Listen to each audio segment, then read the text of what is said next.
અને ઓરી અછબડામાં ગરમીથી મારી આંખો ઓગળી ગઈ. એટલે 10 મહિનાનો હતો ત્યારથી હું અંધ થયો. પછી 10 વર્ષ સુધી મેં કોઈ શિક્ષણ લીધું નહોતું. ગામડામાં જ રહ્યો હતો. મને ક્યાંય ભણવા પણ મૂક્યો નહોતો. આજે તમારા જીવનમાં ક્યારેક એવું થતું હશે કે કોઈ તમને એવો પ્રશ્ન પૂછતું હશે કે તમે આજે દ્રષ્ટિહીન હોવા છતાં આ સંસ્થા કેવી રીતે ચલાવો છો, તો તમારો શું ઉત્તર હોતો હશે? સર, એક બીજી વસ્તુ આપણે જાણીએ કે અત્યારે લગભગ આપણને જે તે ડોનેશન આવે છે, બરાબર, અને એની સામે આપણો માસિક ખર્ચ ક્યાં ક્યાં થતો હોય છે ને અપ્રોક્સિમેટ કેટલો થતો હશે? શરૂઆતમાં જ્યારે આપણે સંસ્થા શરૂ કરી, ખીચડી ખાવડાવવાથી આપણું કામ ચલાવવું પડે. તો સર, કોઈ નોર્મલી કદાચ બપોરે આવી જતું હશે આપણી સંસ્થામાં, તો એને તો એવું જ કહેતા હશે ને એ લોકોને એવું જ લાગે કે ભાઈ અહીંયા કોઈ રહેતું નથી. અને એક પ્રશ્ન સર દાતાશ્રીઓ માટે હતો કે જ્યારે દાતાશ્રીઓ ડોનેશન કરી રહ્યા છે તો એ લોકોને કઈ રીતે ખાતરી મળે કે એ લોકોનું જે બી દાન થઈ રહ્યું છે એ યોગ્ય જગ્યાએ જઈ રહ્યું છે? પછી સર એક વસ્તુ આપણને જાણવા મળી છે કે આપણને જે તે સમયે એક વખત ટાઈમ્સ ઓફ ઇન્ડિયા તરફથી એક એવોર્ડથી સન્માનિત કરવામાં આવ્યા હતા. સર, એના વિશે કંઈ જણાવશો? એટલે એ ભાઈને 20 અને 15નો ડિફરન્સ પણ ખ્યાલ નથી, પણ આજે એ આપણા ત્યાં રહે છે અને મજા કરે છે અને આપણે એમની સાથે છીએ. નમસ્કાર મિત્રો, આજે આપણી પાસે છે એક એવા યોદ્ધા જેમણે પોતાના જીવનના પડકારને તાકાત બનાવી અને સમાજમાં એક પ્રેરણા ઊભી કરી છે. આજે આપણી પાસે છે શ્રી કાંતિભાઈ જૈન, નવજોત અંધજન મંડળના સંસ્થાપક. કાંતિભાઈ બાળપણથી દ્રષ્ટિહીન હોવા છતાં તેમણે હજારો અંધજનના જીવનમાં એક આશા અને આત્મનિર્ભરતાની જ્યોત પ્રગટાવી છે. ચાલો જાણીએ આપણે આજે કાંતિભાઈના જીવન વિશે અને નવજોત અંધજન મંડળ વિશે. સૌથી પહેલા કાંતિભાઈ, મારે એમ જાણવું છે કે નવજોત અંધજન મંડળ શરૂ કરતા પહેલા તમારું જીવન કેવું હતું અને તમે શું કરતા હતા? તમારો સમય કેવો ચાલતો હતો? હું જ્યારે જન્મ્યો ત્યારે મારી આંખો બંને કમ્પ્લીટ હતી. પછી 10 મહિનાનો થયો ત્યારે મને ઓરી અછબડા નીકળ્યા હતા. પછી ગામડામાં શું બધા લોકો અંધશ્રદ્ધામાં વધારે માનતા હોય, એટલે એ ટાઈમે દવા કરાવવામાં ના આવી અને ઓરી અછબડામાં ગરમીથી મારી આંખો ઓગળી ગઈ. એટલે 10 મહિનાનો હતો ત્યારથી હું અંધ થયો.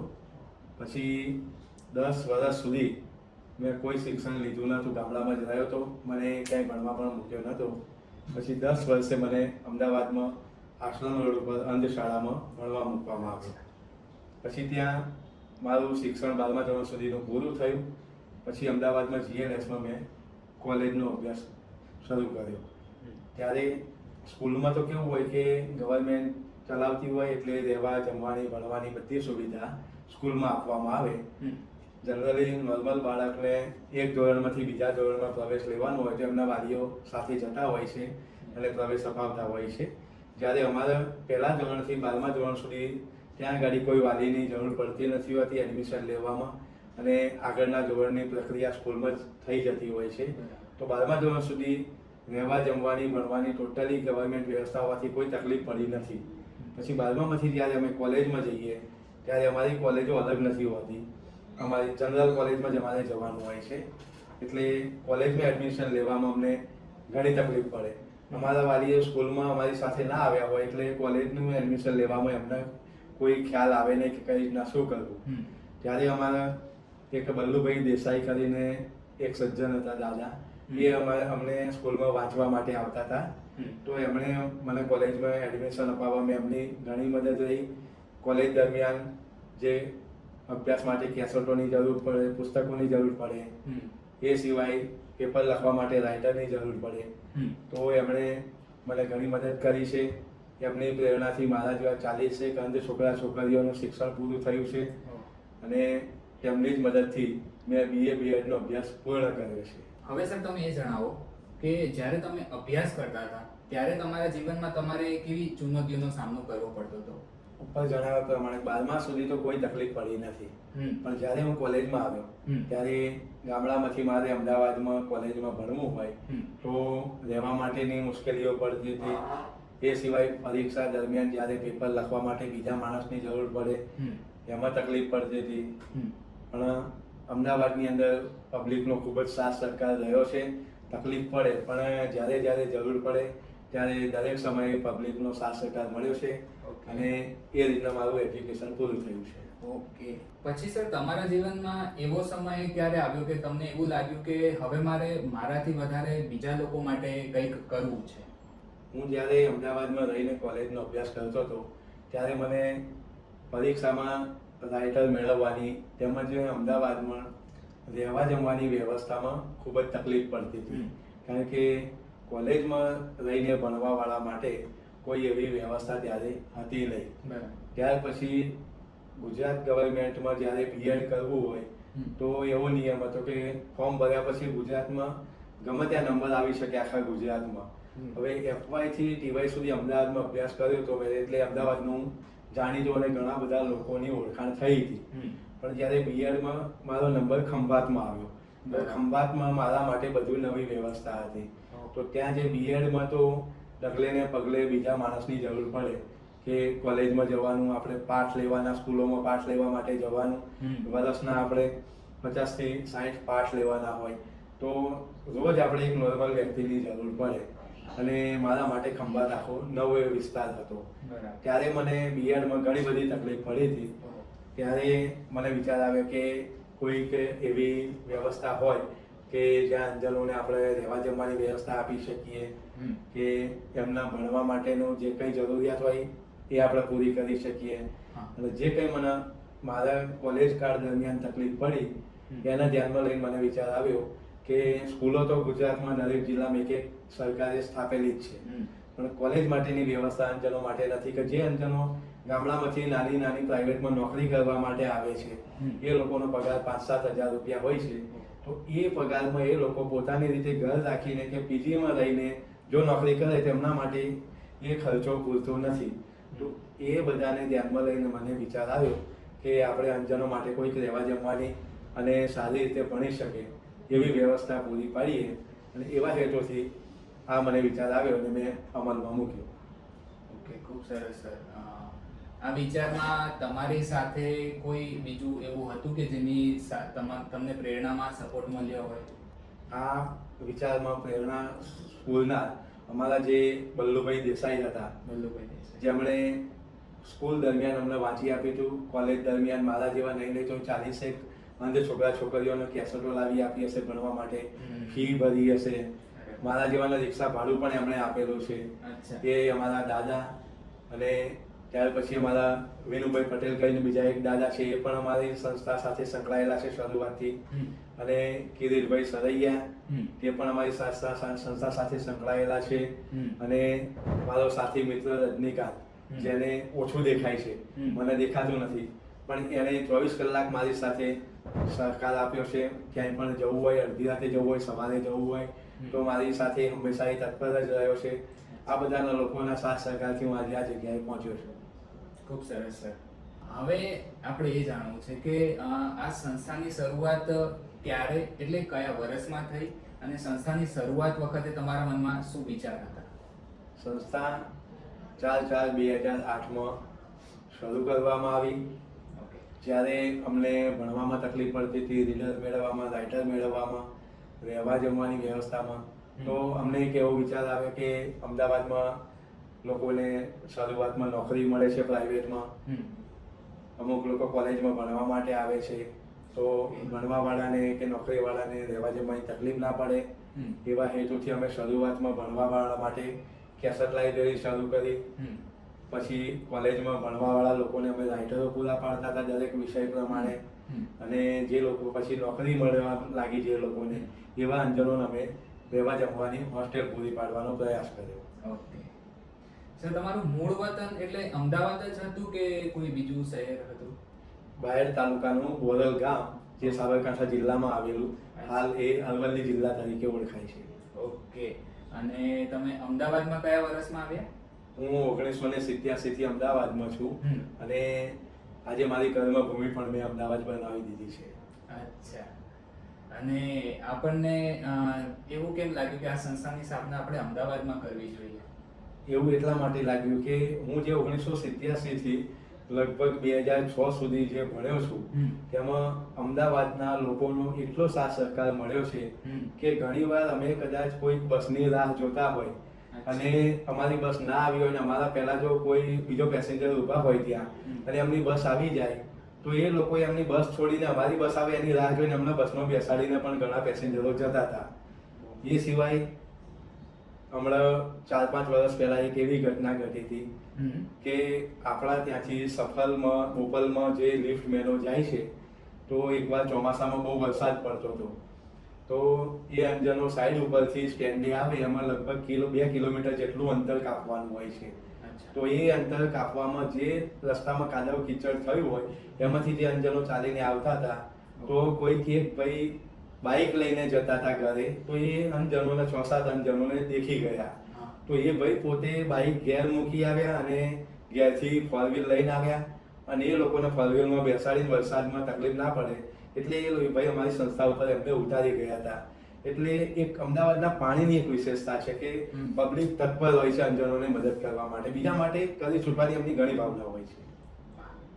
તો આપણે જેમ જોઈ શકીએ છીએ કે એક માણસાઈનું બહુ જ સારું ઉદાહરણ આપ્યું છે કાંતિભાઈએ કે જ્યારે કોઈ માણસ એક અંધજનને જોઈને ઘણી વખત એને એવું થતું હોય છે કે ભાઈ ક્યાં આને મદદ કરીએ કે ભાઈ આમાં ક્યાં આપણો ટાઈમ આપીએ છીએ, આપણે આપણા કામે ફટાફટ જતા રહીએ ને ચલો ને ભાઈ આપણો બી ટાઈમ જાય છે. પણ એની જગ્યાએ એ વ્યક્તિ આવી રીતે પોતાનું બાઇક મૂકીને ઘરેથી ગાડી લઈને આવે છે ને તેમને તેમના ઠેકાણા ઉપર પ્રોપર છોડી આવે છે.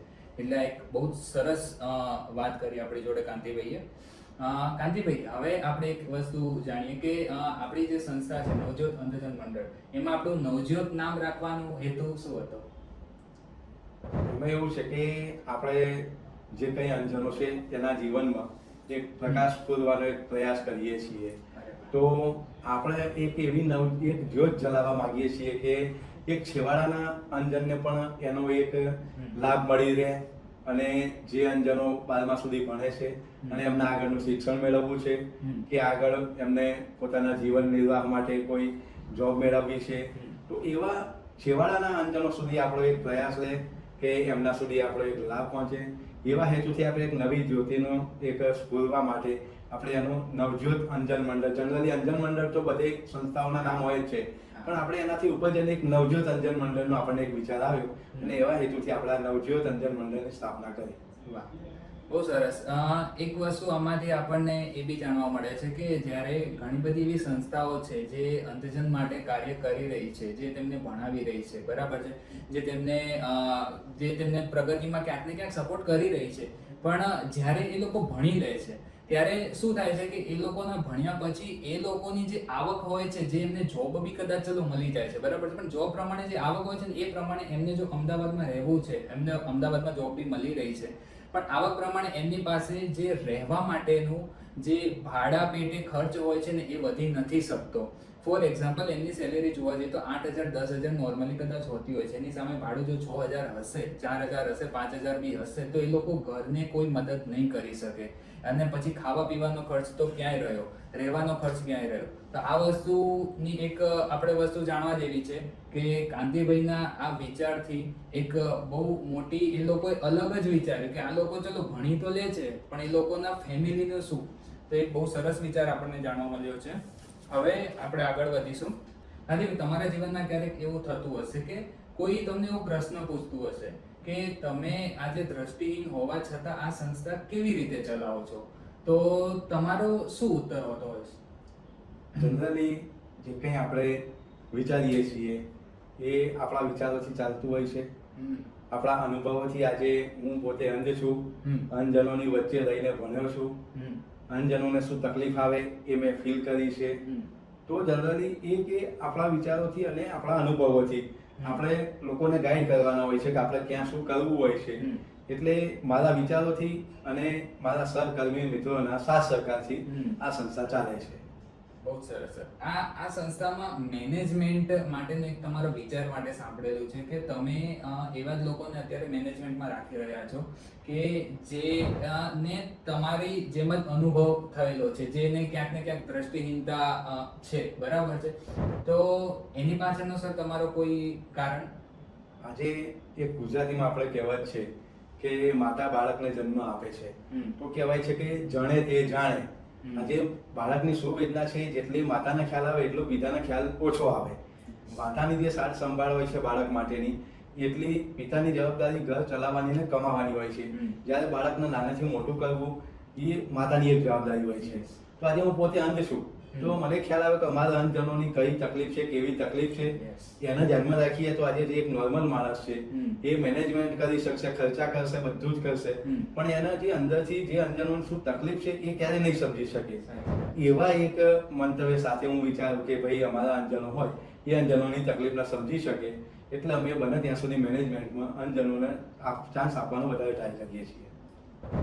બહુ એક આ બહુ સરસ, આમ જોવા જઈએ તો વિચાર બહુ જ સારો છે, કેમ કે જ્યારે કોઈ મેનેજમેન્ટ સંભાળી રહ્યું છે ને એ માણસને ખરેખર ખબર છે કે આ લોકોની શું તકલીફ છે, શું વેદના છે, તો જ્યારે એવું જ માણસ સંભાળશે તો ખરેખર એ કોઈ માણસને તકલીફ પડતી હશે તો એ સમજી શકશે કે આને શું તકલીફ પડી રહી છે.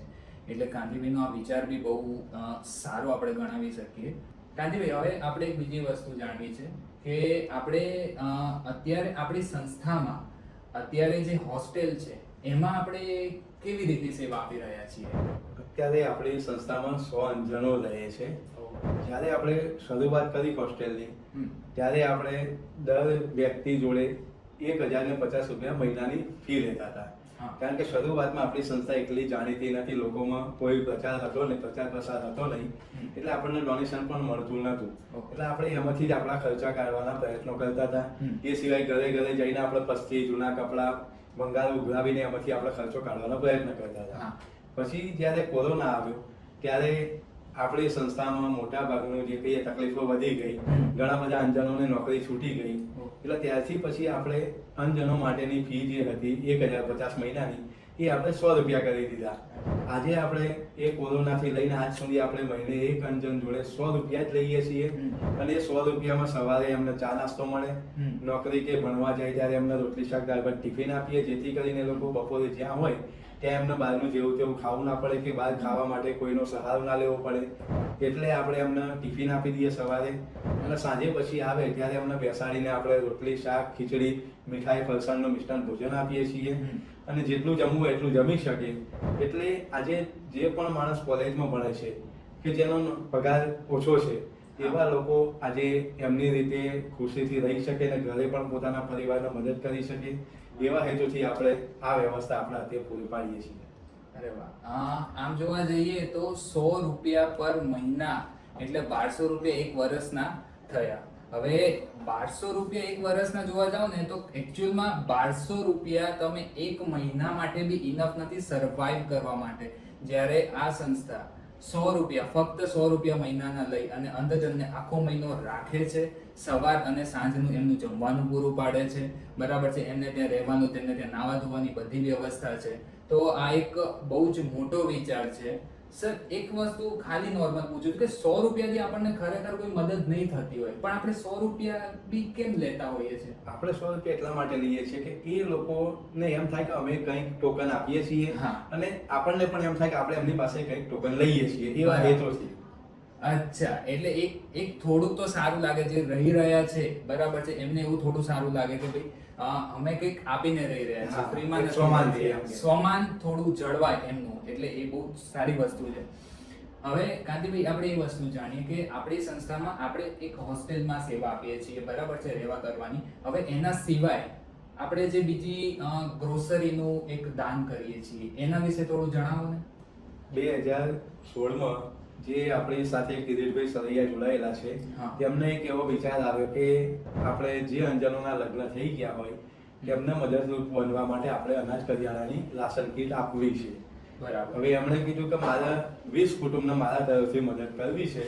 તમે જો કહેતા હોય તો સંસ્થા તરફથી આપણે શરૂ કરીએ, યા તો પછી તમે મને 20 કુટુંબના નામ આપો તો હું મારી રીતે શરૂ કરું. બરાબર. એટલે એમના વિચારોને ધ્યાનમાં લઈને આપણે 2016માં 20 કુટુંબથી શરૂઆત કરી હતી.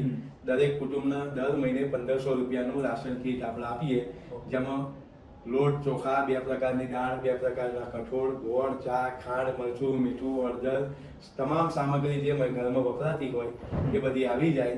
જે લોકોને 2 જણ હોય તો 15 થી 20 દિવસ ચાલે અને 4 જણ હોય તો એમને 10 થી 15 દિવસ ચાલે. તેવું આપણે એક રાશન કીટ શરૂ કરી હતી 2015માં. આજે આપણે 2025માં દર મહિને 600 અંજન પરિવારોને આ કરિયાણું આપીએ છીએ. બહુ સરસ સર. આ વસ્તુ એકચ્યુઅલમાં જોવા જઈએ તો આપણે ગ્રોસરી કીટ ફ્રી આપીએ છીએ, બરાબર છે? અને કેટલા લોકો સહાય લઈ રહ્યા છે અત્યારે તેનો લાભ 600 અંજન પરિવારો આખા ગુજરાતમાંથી લઈ રહ્યા છે. 600 અંધજન પરિવાર ફ્રી ગ્રોસરી કીટ આપી રહ્યા છે એમને આપણે મહિનાની, બરાબર છે? હવે એનાથી એમને એમના પરિવારમાં શું ફરક પડે છે? આજે કોઈ પણ અંધજન પરિવાર છે જે નથી કમાતા કે જેની ઓછી આવક છે, તો આપણે સીધે સીધું એમને 1500 રૂપિયા નથી આપતા, પણ આપણે એમને 1500 રૂપિયાની એક સીધી મદદ કરી રહ્યા છીએ. એ સિવાય કોઈ પતિ પત્ની અંધ છે કે એમની ઉંમર વધારે છે અને એમના ઘરમાં કોઈ સાચવે છે, એમના ભાઈ ભાભી સાચવે છે, તો આજે એટલું જે મળે છે એના આધારે એમને એમ થશે કે આ લોકો ચલો આટલું તો લાવે છે, હવે પ્રમાણથી એમને સાચવશે એમ. એ બહુ સારી વસ્તુ છે. જ્યારે એક અંધજન જ્યારે ઘરમાં રહી રહ્યો છે, કોઈ પરિવારમાં રહી રહ્યો છે, ત્યારે પરિવારને એક વસ્તુ ના લાગે કે એ એમના માટે બોજ છે. જ્યારે આ સંસ્થા આવી રીતની મદદ કરી રહી છે તો એના પરિવારને બી લાગે છે કે ચલો આ વ્યક્તિ મારા ઘરમાં રહી રહ્યો છે, પણ એના કારણે મને 1 મહિનાનું ગ્રોસરી કીટ મળી રહી છે, મારો 1 મહિનાનું જે રાશન છે એ નીકળી રહ્યું છે. તો ત્યારે એ માણસને સોમાન મળે છે, ઘરમાં રહેવા માટે બી એક સારી રીતની સગવડો આપવામાં આવે છે. એટલે વસ્તુ બહુ એક આગળનો વિચાર છે. સર, એક બીજું જાણવું છે કે આપણે સંસ્થામાં અત્યારે જે દ્રષ્ટિહીન લોકો રહી રહ્યા છે, ભણી રહ્યા છે અને નોકરી બી કરી રહ્યા છે ઘણા બધા, તો એ લોકો શું કાર્ય કરતા હોય છે? એ લોકોને કેવી રીતની નોકરી મળતી હોય છે? શું ભણતા હોય છે? જનરલી જે લોકોને અમારા અંજનોને નથી દેખાતું એ લોકો આર્ટ્સમાં વધારે પ્રવેશ લેતા હોય છે, કારણ કે કોમર્સમાં અને સાયન્સમાં પ્રેક્ટિકલી વર્ક આવતું હોય છે અને એમાં આંખોની જરૂર પડતી હોય છે. એટલે આપણા ત્યાં જે અંજનો રહે છે લગભગ આર્ટ્સમાં કોલેજમાં ભણતા હોય છે. એ સિવાય જે લોકો નોકરી કરે છે, લિફ્ટમેનમાં નોકરી કરતા હોય છે, અમુક લોકો ફિઝિયોથેરાપિસ્ટ કરેલું હોય, એ લોકો ઘરે ઘરે જઈને માલિશ કરાવે, કસરત કરાવતા હોય છે. અમુક લોકો અત્યારે હાલમાં અગરબત્તી પણ વેચીને પોતાનું એક રોજગારી મેળવતા હોય છે. કેટલાક લોકો વજન કાંટો લઈને કોઈ સ્ટેશને કે કોઈ એવી ભીડવાળી જગ્યાએ બેસતા હોય છે. આ રીતના તેઓ પોતપોતાની રીતે પોતાનો પ્રયત્ન ચાલુ રાખતા હોય છે. ઓકે સર, તમારા મતે એક દ્રષ્ટિહીન માટે અત્યારે એક શું વસ્તુ જરૂરી હોય છે, જે માત્ર શિક્ષણ જ છે કે એના સિવાય બી બીજું કંઈ છે? જનરલી જોવા જઈએ તો શિક્ષણમાં પણ ઘણા બધા સુધારા વધારા થયેલા હોય છે. આજે ટેકનોલોજી એટલી આગળ વધી ગઈ હોય છે કે ટેકનોલોજીના મદદથી એક અંધ વ્યક્તિ કલર પણ ઓળખી શકે છે. દરેક મેપમાં પોતાને જે કંઈ જ્યાં જવું હોય એ રીતના પણ ઉપયોગ કરી શકે છે. કોમ્પ્યુટરમાં પણ બધું કામ કરી શકે છે. ખાલી એક સમાજમાં જાગૃતતા લાવવાની જરૂર છે કે જે સમાજ અંધજનોને બાપડા બિચારાની નજરે જોવે છે એની જગ્યાએ એક નોર્મલ વ્યક્તિની સમવડું દરેક વસ્તુ ટાઈમના મેનેજમેન્ટથી કરી શકે છે. આજે અમારા 2 થી 3 અંજનો સીએનું પણ કામ કરે છે. એટલે સમાજના એક પોતાની જે કહીએ નૈતિક જવાબદારી એવી કે એક અંજનને જનરલી સ્કૂલમાં નોકરી રાખવાના હોય તો લોકો એમ માને છે કે આપણે એમને સાચવવા પડશે, પણ એવું હોતું નથી. જનરલી જે પણ અંધ વ્યક્તિ જ્યાં કામ કરતા હોય ત્યાં એમના અઠવાડિયું લાગે કદાચ જોતા જાણતા, પણ પોતાનું કામ પોતાની રીતે સરળતાથી જાતે કરી જ લેતા હોય છે. પછી એક વસ્તુ સર, એવો પ્રશ્ન બી ઉભો થાય કે સમાજમાં દ્રષ્ટિહીન લોકો માટે સૌથી મોટી ગેરસમજ શું હોતી હોય છે? સમાજમાં મોટા ભાગે લોકોને એમ જ હોય છે કે આ લોકો કોઈ કામ કરી શકે નહીં. બીજું સમાજમાં એક એવી માન્યતા હોય છે કે આ લોકોને સરકાર બધી વ્યવસ્થા આપે જ છે. એટલે એ પણ ખોટી માન્યતા છે કે સરકાર ભણાવે છે, ભણ્યા પછી જ્યારે નોકરીની જવાબદારી આવે છે ત્યારે નોકરીમાં અમારે જ્યારે કોઈ પણ ફોર્મ ભર્યા પછી અમારે નોકરી મેળવવાની હોય તો અમારા માટે ટકાવારી અનામત હોય છે 3%, પણ એમાં નોકરી મેળવવા માટે પણ અમારે લડવું પડે છે. કેસ લડીને અમારે જગ્યા લેવી પડે છે. એટલે ઘણી ખરી બાબતો સમાજને એવો ખ્યાલ નથી હોતો કે અમારા જીવનમાં કેવો સંઘર્ષ હોય છે. અત્યારે નોર્મલી કદાચ સરકાર તરફથી કોઈ માસિક કે કોઈ એવી યોજના ખરી જે અંધજનને મળતી હોય? હા, સરકાર તરફથી સંત સુરદાસ યોજના ચાલે છે, હા. જેમાં દર મહિને અંધજનોને જેમણે ફોર્મ ભરેલા હોય, જેને પાસ થયેલું હોય એવા અંધજનોને દર મહિને 1000 રૂપિયાની સહાય મળતી હોય છે. ઓકે. પણ આજે આટલી મોંઘવારીમાં 1000 કંઈ નથી. હા, સાચી વાત છે. એટલે અત્યારે એ વસ્તુ બી આપણા માટે જાણવા જેવી છે કે ભાઈ જ્યારે એક કદાચ આપણી ગેરસમજ છે કે ભાઈ હા, આ લોકોને રહેવા માટે કે ક્યાંય એ લોકોનું બધું મળી જ જાય છે, પણ હકીકત એના કરતાં થોડી અલગ છે. એ લોકોની ચેલેન્જીસ અલગ છે. એ લોકોને ડેલી આપણા જેવા નોર્મલ માણસોની જેમ કાર્ય કરતું રહેવું પડે છે. એ લોકોને ડાયરેક્ટ કોઈ વસ્તુ નથી મળી જતી. એ વસ્તુ બી એક બહુ સરસ જાણવા જેવી છે આપણા માટે. સર, તમે બ્લાઇન્ડ જે સ્ટુડન્ટ છે એના ભવિષ્યને લઈને શું વિચારો છો? જે અંધજનો હાલમાં ભણી રહ્યા છે તે લોકોને સારામાં સારું શિક્ષણ મળે અને જે કંઈ કોમ્પિટિટિવ એક્ઝામો આવે છે તેની એ લોકો સારી રીતે તૈયારી કરી શકે અને એ લોકો એક સારી રીતે પગભર થાય ને પોતાનું પરિવાર વસાવી અને નોર્મલ વ્યક્તિની જેમ જિંદગી જીવી શકે. પણ જે લોકો ભણ્યા જ નથી એમના માટે કોઈ નોકરીનો ચાન્સ છે જ નહીં. તો એવા લોકો માટે અમે એવું વિચારીએ છીએ કે ભવિષ્યમાં સમાજ આપણને ખૂબ ઉપયોગી બને, આર્થિક સહાય કરે, તો આપણે એક મોટી જગ્યા હોય ને જે લોકો ભણ્યા નથી કે જેમને કોઈ નોકરીનો ચાન્સ નથી એવા લોકો માટે કોઈક આપણે કોઈ એવો મોટો આશ્રમ બનાવીએ કે જેમાં એ લોકો મુક્ત મને રહી શકે, જમીને પોતપોતાની રીતે રહેવા જમવાની વ્યવસ્થા મળે અને પોતપોતાની રીતે આનંદથી રહી શકે. તેવો એક આપણો વિચાર ખરો. એક ભવિષ્યને લઈને એ બી સ્પેશિયલ એજ્યુકેશન સાઇડથી બી કાંતિભાઈનો આ વિચાર બહુ જ અમૂલ્ય છે. પછી સર એક વસ્તુ આપણને જાણવા મળી છે કે આપણને જે તે સમયે એક વખત ટાઈમ્સ ઓફ ઇન્ડિયા તરફથી એક એવોર્ડથી સન્માનિત કરવામાં આવ્યા હતા. સર, એના વિશે બી જણાવશો? હા, જે આપણે હોસ્ટેલની વ્યવસ્થા ચાલે છે અંધજનોને રહેવા જમવા માટેની, એ સિવાય આપણે જે અંધજનો કોલેજમાં ભણે છે તેમના રાઇટર કરવાનું કામ કરીએ છીએ અને જે અંધજન પરિવારોને આપણે અનાજ કરિયાણું આપીએ છીએ. આ બધી સામાજિક પ્રવૃત્તિના કારણે ટાઈમ્સ ઓફ ઇન્ડિયા તરફથી આપણને એક એવોર્ડ આપવામાં આવ્યો હતો અને એ આપણા ભૂતપૂર્વ મુખ્યમંત્રી નીતિનભાઈ પટેલના હસ્તે આપણને સંસ્થામાં એવોર્ડ આપવામાં આવ્યો હતો. એક પ્રશ્ન એવો છે સર કે આજે ઘણી સંસ્થામાં એક વોલેન્ટિયર પ્રોગ્રામ રાખતા હોય છે, તો વોલેન્ટિયર આવતા હોય છે અને સંસ્થાના જે રહેવાસીઓ છે એમની જોડે રહેતા હોય છે કે એમને કોઈ રીતને એમને સમજતા હોય છે મદદમાં કઈ રીતે આગળ વધી શકે. તો આપણે નવજોતમાં એવો કોઈ વોલેન્ટિયર પ્રોગ્રામ હોય છે? આપણું જે કામ છે એ આખું જુદું છે. જો સ્કૂલ ચાલતી હોય તો આપણી પાસે બાળકો અવેલેબલ હોય દિવસે. જ્યારે આપણું કામ એવું છે કે જેમાં ગામડામાંથી કોલેજમાં ભણવા માટે કે નાની નાની રોજગારી મેળવવા માટે અંધજનો આવે છે. હવે સવારમાં જે ચા નાસ્તો હોય છે, પછી સવારે ટિફિન આપવામાં આવે. ટિફિન લઈ લીધા પછી આપણી સંસ્થામાં દિવસે કોઈ હોતું નથી, બધા સવારે નીકળી જાય અને બધા સાંજે પાછા આવતા હોય છે. હવે સાંજે પાછા આવે એટલે 2 કલાક આપણો જમવાનો ટાઈમ હોય. 2 કલાક જમવાના ટાઈમ પછી એ લોકોને પોતપોતાની રીતે કોઈને કપડાં ધોવા હોય, કોઈ જમ્યા પછી કંઈ આટા મારવા જતું હોય અને સાંજે અમને સૂઈ જવાનો ટાઈમ હોય છે. એટલે આપણી સંસ્થામાં એ વસ્તુ થોડીક મુશ્કેલ છે. આજે જે કંઈ લોકો આપણને ડોનેશન આપે છે એમાંથી ઘણા લોકોના એવા પ્રશ્ન હોય છે કે તમારે ત્યાં ખરેખર 100 જણ રહે છે, પણ આપણી પાસે સ્કૂલ નથી કે આપણે એમને બતાવી શકીએ 100 જણ રહે છે. એ બધા લોકો સવારે નીકળી જાય, સાંજે પાછા આવતા હોય છે. એટલે આપણી પાસે એવો કોઈ અવસર નથી વોલેન્ટિયરને ચાન્સ આપવા માટેનો. તો સર, કોઈ નોર્મલી કદાચ બપોરે આવી જતું હશે આપણી સંસ્થામાં તો એને તો એવું જ કહેતા હશે ને કે એ લોકોને એવું જ લાગે કે ભાઈ અહીંયા કોઈ રહેતું નથી. ઓ બાપરે.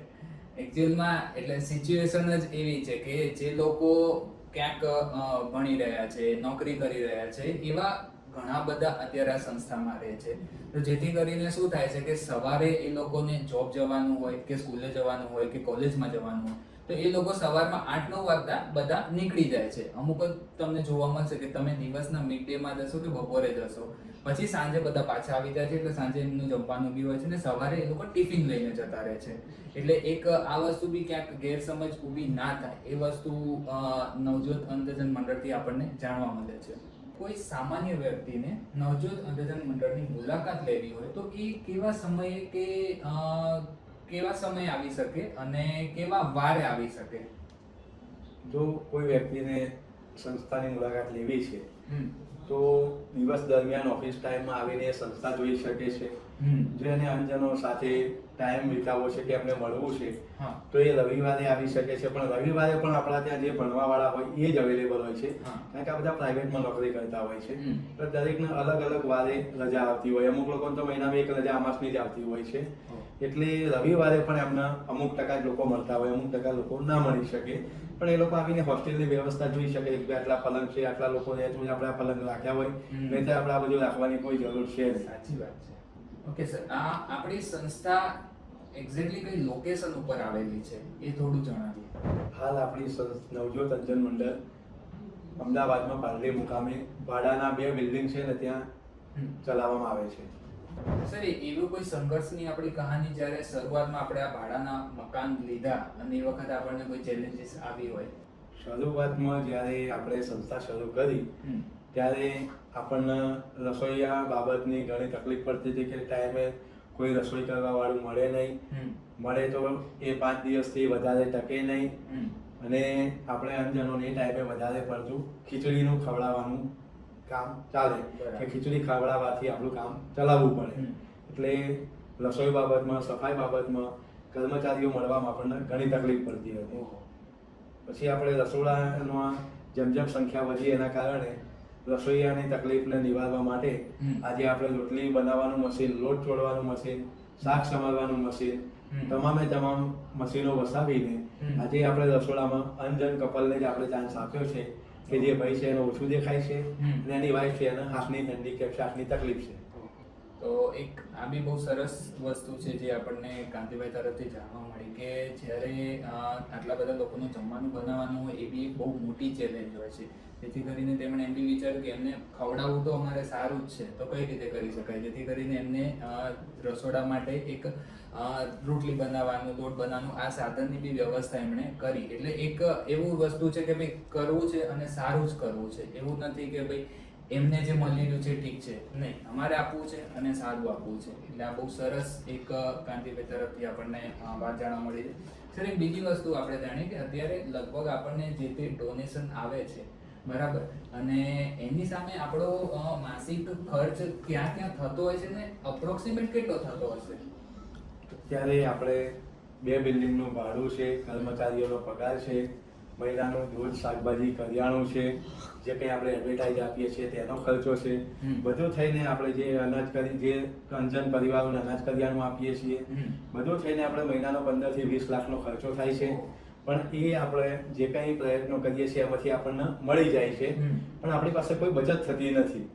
હવે આપણે કોઈક એવો પ્રયાસ કરીએ કે વધુને વધુ લોકો આપણી સાથે જોડાય અને કંઈક આપણે બચત થાય તો આપણે એનાથી આપણે વધુ લોકોને લાભ આપી શકીએ, વધુ લોકોને રહેવા જમવાની વ્યવસ્થા પૂરી પાડી શકીએ. કારણ કે અત્યારે આપણી પાસે 100 અંજનો રહે છે, પણ દર અઠવાડિયે આપણે 3 થી 4 અંજનોને રહેવાની ના પાડવી પડે છે, કારણ કે આપણી પાસે જગ્યા નથી. એ સિવાય આપણે જે 600 અંજન પરિવારોને અનાજ કરિયાણું દર મહિને આપીએ છીએ, એમાં આપણી જોડે 100 થી 200 અરજી હજુ એવી પડી છે કે જેમને અનાજ કરિયાણાની જરૂર છે, પણ આપણી પાસે ફંડ ન હોવાથી આપણે એમને ન્યાય આપી શકતા નથી. તો સમાજમાંથી આપણને વધુને વધુ દાન મળે તો આપણે એ લોકોને પણ ન્યાય આપી શકીએ અને વધુ લોકો રહી શકે તેવી જગ્યાની આપણે વ્યવસ્થા કરી શકીએ. હા, બહુ સારી વસ્તુ છે. સર, આ નોર્મલી જે અંધજન પરિવાર છે કે એ તમને અરજી કઈ રીતે કરતા હોય છે? એ જનરલી આપણે દરેકને કહીએ કે ભાઈ તમારે તમારું લાઈન સર્ટિફિકેટ, તમારું આધાર કાર્ડ અને તમારું રેશન કાર્ડ, એ પ્રમાણે તમારા ડોક્યુમેન્ટ તમારે સંસ્થાના સરનામા ઉપર મોકલી આપવાના કુરિયરથી કે પોસ્ટથી. એટલે અમારો અંજનોનો સમાજ બહુ લાભો છે કે અમારે ક્યાંય પણ કંઈ પણ લાભ મળતા હોય તો દરેક વોટ્સએપ ગ્રુપમાં એની માહિતી મળી જ જતી હોય છે. કારણ કે અમારી સ્કૂલો દરેક જિલ્લામાં એક અંધશાળા આવેલી હોય છે, એટલે અંધજનો બધા એકબીજાને પહેલેથી સ્પર્ધામાં જતા હોય, કોમ્પિટિટિવ દરેક વખતે મળતા હોય એટલે એકબીજાને ઓળખતા જ હોય છે. એટલે કોઈ પણ લાભની વાત હોય કે કંઈ બને બનાવન જગતમાં તો એકબીજા અંજન સુધી સરળતાથી શેર થઈ જતો હોય છે. એટલે જેમ જેમ નવા લોકો ઉમેરાય એમ એકબીજાને કહેતા જાય અને નવી અરજીઓ આપણને મળતી જ હોય છે. બરાબર છે, બરાબર છે. સર, આપણો ભવિષ્યનો શું વિચાર છે? આપણે આ સંસ્થામાં અત્યારે હકીકતમાં એવું થઈ રહ્યું છે કે જે બી ડોનેશન આવી રહ્યું છે અને અત્યારે ટોટલી ડોનેશન બધું વપરાઈ જાય છે, પણ આપણે ભવિષ્યનો કંઈક સારો વિચાર છે? ભવિષ્યમાં એક એવી ઈચ્છા ખરી કે જે આજે ભાડાની જગ્યામાં આપણે 100 અંજનોને રાખીએ છીએ એ ભાડામાંથી આપણને મુક્તિ મળે અને કંઈક આપણે 500 થી 1000 અંજનોને રહેવા જમવાની વ્યવસ્થા આપી શકીએ અને અમે એવા લોકોને પણ આપણે વ્યવસ્થા આપી શકીએ જે અંજનોનું ઉંમર થઈ ગઈ છે કે જેમનો કંઈ ભણવાનો સ્કોપ નથી કે જેમનો કંઈ નોકરીનો સ્કોપ નથી એવા અંજનોને આજે આપણે સાચવીએ ભવિષ્યમાં એવી એક ઈચ્છા કરી. કારણ કે આજે સમાજમાં જે કોઈ વૃદ્ધાશ્રમો ચાલે છે એ આજે નોર્મલ વ્યક્તિ પણ જો પોતાના મા બાપને સાચવવા માટે જો તૈયાર નથી કે પછી એની સ્થિતિ નથી તો આજે અંધજનોને કેટલી તકલીફ પડે એ વાત ઉપરથી આપણે જોવા જઈએ તો અંધજનોને તો કેટલી તકલીફ પડે. તો એવા એક વિચારથી આપણે ગણતરી કરી કે વધુને વધુ અંધજનોને આપણે રહેવા જમવાની વ્યવસ્થા આપી શકીએ. એટલે આના પરથી આપણને જાણવા મળે કે ભાઈ આ કોઈ ખાલી સામાન્ય વિચાર નથી, એક ક્રાંતિકારી વિચાર છે કે હજુ મારે હજારો અંધજન વ્યક્તિને કે 500 અંધજન વ્યક્તિને રહેવા માટેની એવી એક મારે સેવા ઊભી કરવી છે, એવું એક મારે બિલ્ડિંગ બનાવવું છે, એવી મારે હોસ્ટેલ બનાવવી છે, બરાબર છે, કે જેથી કરીને હું થાય એટલા લોકોને રાખી શકું. કેમ કે ઘણા બધા એવા લોકો છે જેમને ના પાડવી પડે છે અત્યારે અને જે એક મન દુઃખ હોય છે એક પ્રકારનું. તો આ વસ્તુ એક બહુ સરસ છે સરનો વિચાર કે ભાઈ આપણે આવી રીતે આગળ સંસ્થાને ભવિષ્યમાં લઈ જઈએ.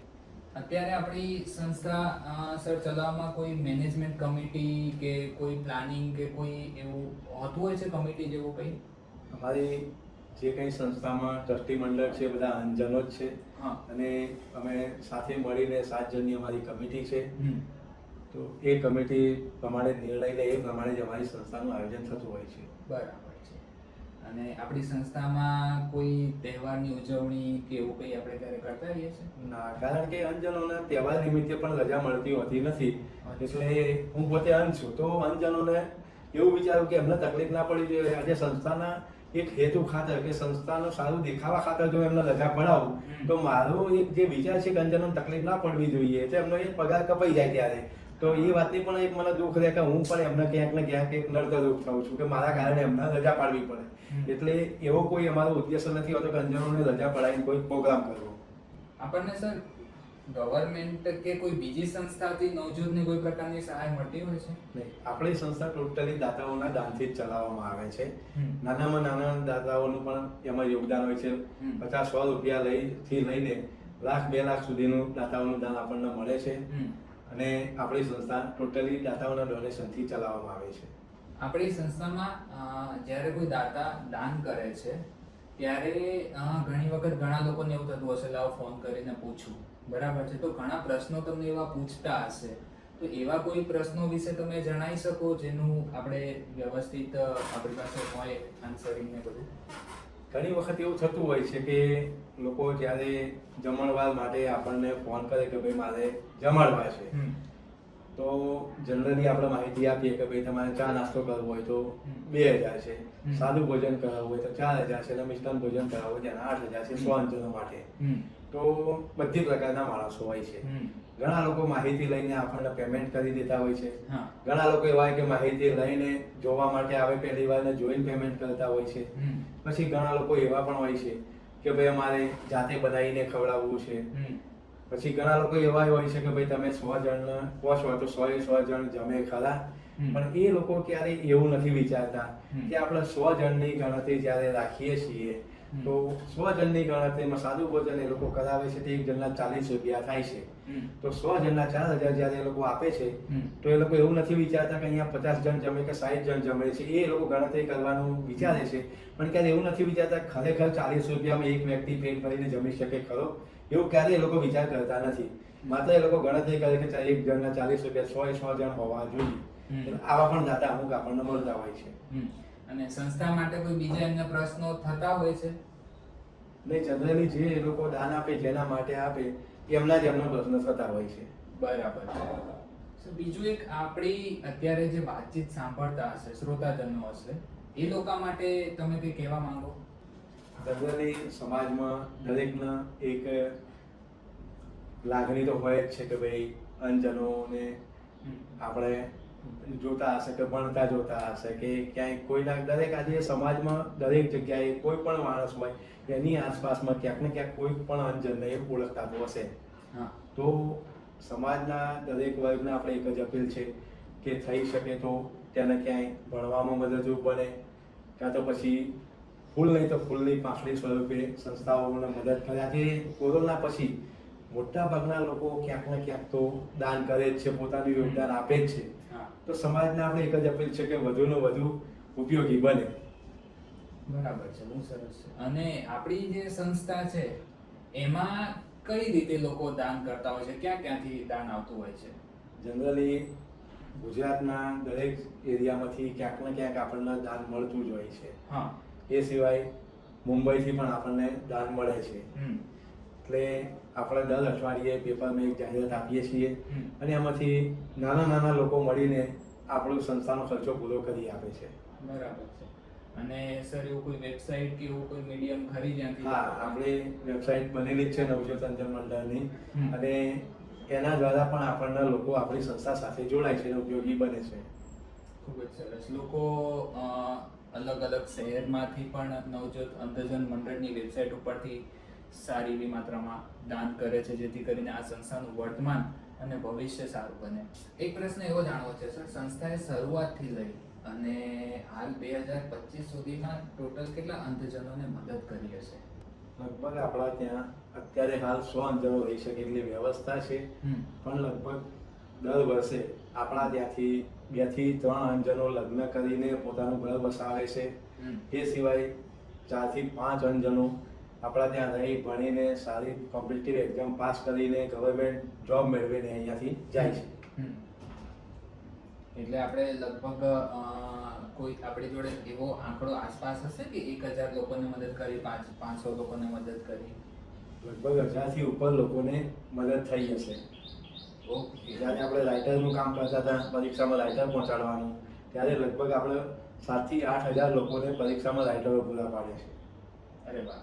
સર, આવું રાઇટર આપણે આપતા હતા, બરાબર છે, એ લોકોનું, અને રાઇટર બી ફ્રીમાં આપણે આપતા હતા? ફ્રીમાં જ આપતા હતા. આપણે દરેક જગ્યાએ સ્કૂલોમાં જઈએ, સ્કૂલોમાંથી રાઇટરો માટેની મંજૂરી લઈએ અને એ છોકરાઓને જ્યાં અંજનોનો નંબર આવ્યો હોય પરીક્ષામાં ત્યાં આપણે પહોંચાડવાના. પછી પરીક્ષા પૂરી થાય એટલે એને લઈને પાછા સ્કૂલે પહોંચાડવાનું આપણું કામ રહેતું હતું. Okay okay. અને એવી કોઈ બીજી નાની મોટી આપણે અલગથી મદદ કરતા હોઈએ એવું કંઈ તમે જણાવી શકો? અને જનરલી આપણે દરેક અંજન પરિવારોને જે કલ્યાણો આપીએ છીએ, એ સિવાય જ્યારે કોલેજમાં ભણવાવાળાને આપણે કેસેટ રેકોર્ડિંગ અભ્યાસક્રમ માટે પૂરું પાડતા હતા. એ સિવાય આપણે રાઇટરની પૂરી વ્યવસ્થા આપતા હતા અને આ રહેવા જમવાની હોસ્ટેલની વ્યવસ્થા આપીએ છીએ. ઓકે સર, તમારા ધ્યાનમાં એવા કોઈ દ્રષ્ટિની કોઈ સ્ટોરી ખરી કે જે તમારા ખરેખર દિલને ટચ કરી ગઈ હોય? અમારી સંસ્થામાં છેલ્લા 5 વર્ષથી એક ભાઈ છે જેમને આગળ પાછળ કોઈ જ નથી. એ અમારા જે મકાન માલિક હતા એ ભાઈને અમારા ત્યાં મૂકી ગયા હતા. બરાબર. જાણવા મળ્યું હતું કે એ ભાઈ પહેલા અહીંયા આશ્રમમાં રહેતા હતા અમદાવાદમાં કોઈ, પણ આશ્રમનો નિયમ હશે કે 18 વર્ષ પછી ત્યાં નહીં રાખવાના કે 20 વર્ષ પછી ત્યાં નહીં રાખવાના. તો એ ભાઈ કોઈ ફૂટપાથ ઉપર રખડતો હશે અને એને એ ભાઈ મકાન માલિક અમારા ત્યાં મૂકી ગયા હતા. અને એ ભાઈ ટોટલી અંધ છે, એને મગજ પણ ઓછું ચાલે છે. બરાબર. તો આજે આપણે સંસ્થામાં સાચવીએ છીએ અને એ ભાઈ જ્યારે અમે એને 20 રૂપિયા આપીને દાઢી કરાવવા માટે મોકલ્યો હતો, તો એ ભાઈ વાણંદ જઈને કીધું કે ભાઈ મારે દાઢી કરવાની છે. તો એ ભાઈએ કીધું સારું કે તું 15 રૂપિયા આપજે કે. તો એ ભાઈ કે ના, મારી જોડે 20 રૂપિયા છે, હું તમને 20 જ આપીશ, હું તમને 15 નહીં આપું, મારી આગળ પાછળ કોઈ છે નહીં, એટલે હું તમને 20 જ આપીશ કે. એટલે એ ભાઈને 20 અને 15 નો ડિફરન્સ પણ ખ્યાલ નથી, પણ આજે એ આપણા ત્યાં રહે છે અને મજા કરે છે અને આપણે એમને સાચવીએ છીએ. અરે વાહ. એમનું નામ? એમનું નામ લવ છે. લવ. અચ્છા, લવભાઈ. અને એક પ્રશ્ન સર દાતાશ્રીઓ માટે હતો કે જ્યારે દાતાશ્રીઓ ડોનેશન કરી રહ્યા છે તો એ લોકોને કઈ રીતે ખાતરી મળે કે એ લોકોનું જે બી દાન થઈ રહ્યું છે એ યોગ્ય જગ્યાએ જઈ રહ્યું છે? એ લોકોની ખાતરી માટે આપણે જે કંઈ પ્રવૃત્તિ કરીએ છીએ એ પ્રવૃત્તિનો આપણે એમના ફોટો વિડીયો આપી શકીએ, કાં તો પછી એમના સંસ્થા ઉપર આવીને જોઈ શકે. સંસ્થામાં જે પ્રવૃત્તિ ચાલે છે પ્રવૃત્તિ દરમિયાન આપણે એમને હાજરી આપણે ઉપલબ્ધિ પણ લઈ શકીએ કે ભાઈ એ લોકો હાજર રહે આપણા કાર્યમાં અને કાર્યને જોવે એ રીતના પણ એમને ખાતરી આપણે આપી શકીએ. એટલે આ સંસ્થા જોવા જઈએ ને તો ટ્રાન્સપરન્ટ રીતે બી તમને જે વસ્તુમાં ક્યાંય બી ડાઉટ છે કે જે બી તમે દાન કરી રહ્યા છો કે તમે જમાડવા માંગી રહ્યા છો એના માટે તમે દાન કર્યું છે તેની માટે બી પૂર્ણ રીતે સહાયક છે. તમને ખ્યાલ આવશે કે તમારા જે બી ફંડ તમે આપી રહ્યા છો, જે બી મદદ તમે કરી રહ્યા છો એ બધું યોગ્ય જગ્યાએ જઈ રહ્યું છે. સર નોર્મલી આપણને દાતાશ્રીઓ કેવા દિવસે દાન કરતા હોય છે? જનરલી લોકો પોતાનો જન્મદિવસ હોય કે લગ્ન તિથિ હોય કે પોતાના પરિવારમાં કોઈ સ્વજનની મૃત્યુ તિથિ હોય એવા ટાઈમે લોકો વધારે દાન કરતા હોય છે. બરાબર છે. એટલે એક લોકો હાલમાં ખુદ સેલિબ્રેશન કરતા હોય છે, પણ અત્યારે આપણા દેશમાં ઘણા બધા એવા લોકો વસી રહ્યા છે કે જેઓ પોતાના સારા દિવસને વધુ સારી રીતે બી ઉજવી રહ્યા છે, જે આવી કોઈ સંસ્થાને મદદ કરીને. એટલે એક આ બહુ જ સારું છે કે આપણે ભારતમાં રહીએ છીએ અને આવી રીતની લોકોની મદદ કરીએ છીએ. સર એક પ્રશ્ન એવો છે કે આપણે કઈ કઈ એક્ટિવિટીઝ માટે દાન લઈએ છીએ અત્યારે? ત્યારે આપણા હોસ્ટેલમાં જે અંજનો રહે છે તેમને ચા નાસ્તા માટે, સાદા ભોજન માટે, મિષ્ટાન ભોજન માટે, તેમજ જે અંજન પરિવારોને અનાજ કરિયાણું આપીએ છીએ તે લોકોને અનાજ કરિયાણું આપવા માટે. આ ઉપરાંત જે અંજનોના બાળકો ભણે છે તે અંજનોના બાળકો માટે પણ ઘણા લોકોને મદદ કરવી હોય છે કે તેમને ફી ભરવી હોય તો એ પણ મદદ કરી શકે આપણને. આ ખૂબ જ સરસ પ્રકારની એક્ટિવિટીઝ જે નવજોતમાં થતી હોય છે અને આ ખૂબ જ સરસ પ્રકારનું એવું છે કે તમારા જ્યારે જીવનમાં કોઈ સારો દિવસ છે કે નોર્મલ દિવસ છે, જ્યારે તમને એવું થાય છે કે મારી જોડે જે ધનરાશિ છે એમાંથી હું કંઈક સારું કરવા માંગુ છું, તો આ ઘણી બધી પ્રકારની વસ્તુઓ છે જે તમે નવજોતમાં મદદ કરી શકો છો. તેમને જમાડવા માટે મદદ કરી શકો છો કે ત્યાં જે સ્ટુડન્ટ્સ જે એજ્યુકેશન બીજી કોલેજમાં કેવી રીતે લઈ રહ્યા છે તો એમને બી ક્યાંક તમે કોઈ રીતની મદદ કરી શકો છો. આ વસ્તુ એવી છે કે આપણા ભારતમાં એક વસ્તુ માનવામાં આવે છે કે જ્યારે તમારી પાસે જે બી ધન છે એમાંથી તમે જે દાન કરો છો, બરાબર છે, તો એ ક્યાંક ને ક્યાંક આગળ જતા તમારા જ જીવનમાં તમને કામ આવતું હોય છે.